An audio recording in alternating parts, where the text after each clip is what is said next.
and ukholwa kwakho ngazathi kungaba aligned noNkulunkulu noma kube aligned noJesu Kristu.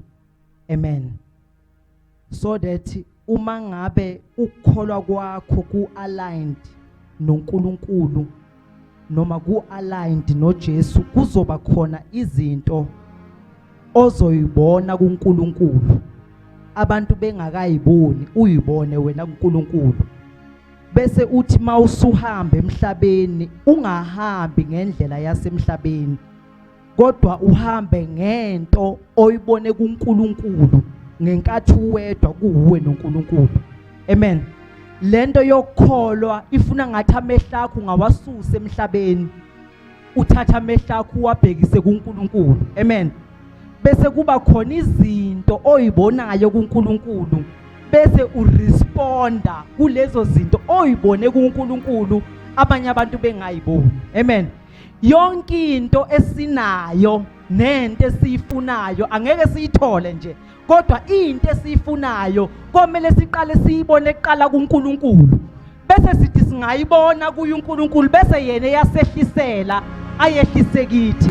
Uma ngabe kukhona into izwayo ukuthi uyayidinga kuNkulunkulu, musugijimisa yona, kodwa bheka yena bese uyambona yena njengoNkulunkulu onayo lento oyifunayo. Uzothi ungayibona kuye bese yena yayehlisela ayehlisele kuwe.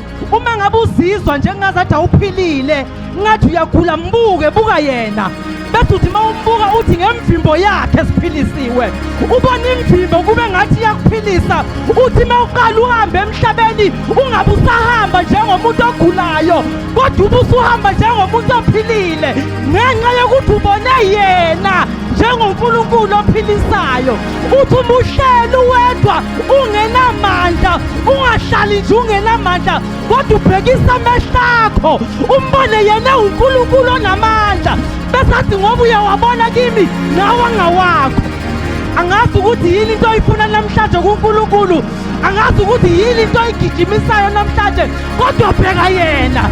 Yonke into oyifuna yikuye, yonke into oyikhalela yikuye. Mubuke njengoNkulunkulu ophethe yonke into oyifunayo. Yingakho iBhayibheli lithe funani kuqala umbuso wakhe, nazo zonke lezi zinto enizifunayo ziyakukunenezelwa. Asesibona abazalwane abagijimisa imali nabagijimisa iy'moto eziphezulu, kodwa sasibheka uNkulunkulu, simbuke uNkulunkulu sisodwa, sithi singayibona izinto ezisuke sizifunayo bese yahleza sehlisela zona.